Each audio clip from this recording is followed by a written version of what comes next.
If you want a man to fall in love with you, Oh, good. I just can't wait to see what kind of emotional and mental games someone's going to be playing today. just be emotionally unavailable. Right. So far, so good. Don't give him a safe space, okay? Don't give him a safe space. Let him know, actually, this is not a safe space. They'll love it. They'll love you. It occasionally has crossed my mind that individuals that are giving out this type of advice probably have never actually been in a long-term and healthy relationship. But that's just my opinion. When women raise their voices, it's because they feel like they're not being heard. Is that why? I don't necessarily agree with that, but for the sake of argument, let's just assume for a moment that that's the case. But what about men? When men raise their voices, it's because they feel like they're not being obeyed. Obeyed? So men can't feel like they want to be heard as well? That they might have to raise their voices, in fact, to be heard by others who are trying to talk over them, like so many individuals are prone to do? Men don't want to be understood. They don't want you to hear them out. They don't want you to hear what they have to say. Sentiments like that do tend to come the most often from those who have made it blatantly obvious that they, in fact, do not understand men in the least. Toxic people just want to make relationships seem so difficult. Take it from me, pride and ego aside, it becomes as easy as it could be. Just avoid toxic people. If you are observant, you can tell early enough that someone has a toxic trait. Relationship comes with its hassles, but they are usually solvable. They want you to obey what they tell you to do. Oh dear. It is most unfortunate that even at this point in time, there are still those individuals out there that think that it's perfectly acceptable to, in fact, generalize an entire group of people. But I might add, it's only, of course, if it's the right demographic, because otherwise that would be considered socially unacceptable. So if you're making $50,000, don't date. I'm just being for real. You're not ready to date. But why not? You're not ready to date because courtship costs. How much exactly can it cost? Everything costs. You can go for 22 walks in the park. Eventually, Shorty is gonna need a sip of something. She's gonna be thirsty. This bottle of water is $3 in Atlanta. Let's not play. So if you don't have any expendable cash, don't date. So they're saying that approximately 18% of the United States population shouldn't date. Right. And whatever that looks like for you, you might only make 50,000, but you live in a shoe, and now you got expendable cash. I wonder if that includes both men and women. They didn't specify. Or get you a bottom of the that's gonna date you when you have no money. Is it just me, or is this sounding like it's only applying to men? And she doesn't have the expectation, and I'm gonna tell you this right now, enjoy it while it lasts, because eventually you're gonna wanna run. Because she doesn't stretch you, she doesn't make you the man that you need to become. She allows you to be the stagnant dude in the same jeans for days. You know what I'm saying? I wonder, how much money does a woman actually have to make a year in order to be able to date? Because it's sounding like they're expecting men to pay for absolutely everything, doesn't it? Double standards are wonderful, aren't they? The best part of all these videos is how women will go for hours defining a man and describing his actions and talking about his inner workings. And then you ask a woman, what is a woman? Basically, what is she? And you get a deer in the headlights look. How does that work in the logical world? Lady J, you're the best. Dating advice in under 1 minute. Ah, yes, the best kind. If you give him money, he's going to cheat. Interesting. If you give him emotional support, he's going to cheat. What? If you are nice and reassuring and boring, he is going to cheat. I'm noticing a theme here. If you bend over backwards and become his mother, always checking in with him if he's eaten, if he slept well, how he's feeling, how work has been, you will also be cheated on. Why? Yes, do tell us why. Because men hate reassurance. Has anyone else noticed that a lot of the women giving dating advice to women about men really don't seem to know anything about them? Men hate commitment and routine. Yeah, like I said. Now here's your secret to keep him happy, not have him cheat on you, Well, this secret ought to be just fantastic given the rest of the advice. is to not give him routine. You need to give this man an element of surprise. And how do you do it? By Do tell. not always checking in, by not mothering him, by not controlling his actions, by not always reassuring him. To be fair, I do not know a lot of individuals that actually like being mothered. However, given this type of dating advice, there's going to be a lot of women, if they choose to listen to it, that are going to be remaining single or extremely unhappy in their relationships. I love how she thinks men don't like routine. We love knowing when we need to be busy and when we can kick back and chill A routine gives us this comfort. When that routine is interrupted, especially by something unimportant, we can get pissed. Basically, if a man wants to be a big man, he needs a big wallet. Okay, and what else? If a man wants to be dominant, he needs money. Okay, go on. If a man wants to be head of the household, he better be paying for that entire household. Because you know it's not his leadership skills that are doing it. Noticing a theme here. If a man wants you to take care of him, he better have the money to make sure that you have the energy to do so. So it's just about money, is it? Okay. If a man wants to be pampered, he better make sure that you don't need to spend your time working so that you can pamper yourself first during the day. It's really nice to see that money is still the all-motivating factor in relationships, at least for some. Do you see where I'm going with this? Oh, I think we can all very clearly see where this is going. But just to reiterate, what's it all about? The answer will always be that he pays. I notice with a lot of these takes that some of these individuals seem to have something in common. They don't want to be treated as equals. No, they want to be treated as better than their partner. And they feel, it seems, that the man should just be grateful for having a woman in his life. Well, I think a lot of men out there would be grateful for having an equal partner and not a sponge. Money, money, and money. Not everything is about money. When will modern women realize this? If a relationship doesn't work out, it is because mistakes were made somewhere. Accountability for yourself is key, and deeply listening and talking action to serve both parties' needs is a requirement. Both people need to contribute equivalently to serve the relationship and be prepared for that to change in time, as life is changing all the time. A poll just came out that 45% of men ages 18 through 25 have never approached a woman in person to take her out on a date. So a poll of less than 10% of the entire American population is now going to be used to try to dismiss the issues that men are facing in today's society. All this about a male loneliness epidemic and blaming the modern woman for it? No, Why place any responsibility at all on the women after all, when it's so much easier just to blame the men? the reality is they just won't grow a pair and ask a woman out. Grow a pair? Oh dear. They're not even trying. Why? Oh, let's hear this theory. Probably because they're on the internet watching porn all day. Oh yes, instead of being proactive and taking initiative to fix their little loneliness issue.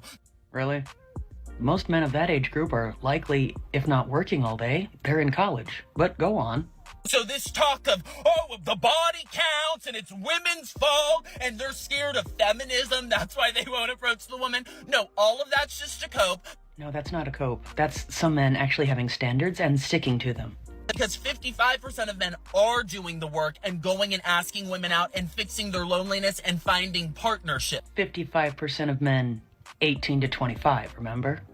The funniest part about this is anytime there's a problem with men, loneliness epidemic, they can't get dates, it's immediately blamed on women. So this whole thing, the talk online has always been, it's women's fault that men can't get dates. No, they're just not even trying. Close the laptop, get out of the house, and go get a date. Not even trying. Well, who could blame them, actually? After seeing what's popular in regards to how some women speak about and treat men, why would any man willingly want to wander into that dating pool, knowing that there's a very high likelihood that he's going to be blamed for everything and told that he's always wrong just for being a man? We as men are just showing ourselves self-love and not accepting a woman who doesn't respect us, contribute to a meaningful fashion and grow as a person. Self-reflection and ownership of your mistakes in a partnership is very healing. The loneliness comes and goes, but being single means there's a 0% chance I'm with one of the types of people showcased in these clips, so I will consider that a win. The reason that men mistake your kindness and politeness as flirting is why. Really, why? I have a feeling, just a feeling, that the reason that they're going to say that men mistake kindness for flirting has something to do with how all men treat women in a certain way. I wonder if I'm right.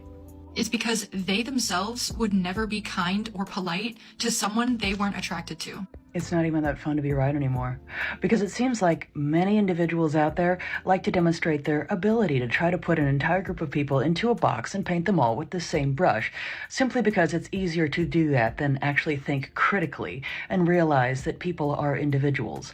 Also, notwithstanding the fact that they're not taking into consideration that many men aren't used to receiving any sort of kindness or consideration unless someone actually wants something or is indeed flirting with them. Or are they taking into consideration the fact that many men out there are very kind and considerate to others without them wanting something? But I understand it's just easier to do it this way. Some women need to learn that dropping hints isn't a communication skill. It's a tactic used by women to try to communicate without taking risks. Why tell a guy you like him and risk rejection when you can just drop a hint, and if he doesn't pick it up, blame it on his inability to communicate? It's hurt. I don't see men complain when women are essayed on massive. Well, of course not, because one doesn't want to see it. Because if one had to admit the reality of how many men stand up for women, that would seriously disrupt one's narrative. The type of men that disrespect women for so-called being used. No, there is nothing wrong with a person, whether it be a man or a woman, desiring to have a partner that has self-respect, respects others, and has not lost track of their body count. There is, however, something quite a bit wrong of accusing someone that you disagree with for having those opinions of preferring children. I am absolutely convinced that men don't actually want relationships. Like, who could really blame them at this point? Think about all the things men have been told in the past few years. They get told they're disgusting if they look at women a certain way, and then they get criticized if they don't. They're not supposed to hold the doors open because women are equal and can open it themselves, but yet they're inconsiderate if they don't hold the door open. They get told that masculinity is toxic, and then women ask where all the good men are. The real question is, if one is finding that men don't want a relationship because of one's own personal experience and the experience of people that one knows, perhaps it has more to do with you. Do men come with communication, or do you have to buy that separately? Oh, goody. What is it about men this time? But at least this one is promising to be something quite interesting, at least. If a woman that asks, "Where are all the good men?" probably needs to take an assessment of her priorities. The question should really be, where are the men who are good for me? This is the real test. What are your standards versus what you have to offer? This must be grounded in reality. Most women cannot make comparisons. Saying you have a standard and actually maintaining a standard for yourself is important. A man cannot make a solid decision based on your false narrative. Do not say you are a thoroughbred on paper, but present as a mule. You have to buy it separately, don't you? Fuck. I knew I forgot something. I could run back out and get it. Now, what I'm going to say next will come as a complete surprise to a great many, I'm sure. But there are actually quite a large number of men out there that already do come with a complete set. That's right, a complete set of communication skills. No extra purchase need be required. But for some, especially some women, I'm sure that will come as a difficult concept to grasp. Because being an effective communicator isn't just about knowing what to say and when to say it. It's also about knowing when to listen. And for a lot of the women out there that say that men don't have any communication skills, this will be especially difficult. Because in order to be able to listen effectively, some will really need to learn when to be quiet. If he's not paying all of your bills, then you are not in any relationship with him.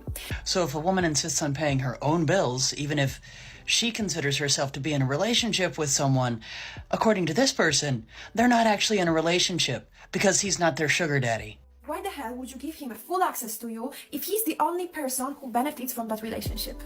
And how does that make sense? Men benefit just by being seen with you. Men, did you know that? You benefit just by being seen with a woman. Just by sharing your energy, your precious feminine energy with him and your beauty, you're giving them extra confidence and ego boost. You're just giving them social and personal promotion for free, just by giving them an access to you. And another thing is that why would you give him husband privileges if he is not even able to cover all of your bills? Some women actually don't like being dependent on men to pay their bills. They prefer to do it on their own, whether or not they're in a relationship with them or not. He's the only person that benefits from that, not you. Oh dear. Men fall in love by investing in you. And if you don't make them invest in you, then sooner or later, they will stop respecting you. Let's hear it for transactional relationships, ladies and gentlemen. It's him paying your bills. It's just bare minimum. It's your non-negotiable. It's 2024 and we need to become a little bit more selfish. Remember, the moral of this story is, in order to be respected as a woman, you need to get paid. No. For modern women, everything boils down to the cash you have in your wallet and the wealth you have in your banks. Their entire sense of self-worth revolves around money, money which they receive after exploiting men and blaming the patriarchy. The patriarchy, such as it might exist, gave modern women labour-saving devices, preferential hiring and educational opportunities, the franchise without equivalent selective service commitments, birth control, and wildly advantageous divorce laws, among many, many other benefits. Thanks for watching The Circle of Kings. As always, we're looking forward to your support. So please hit the like button, share this video with your friends, and subscribe to the channel to stay updated with everything all kings like yourself need to know.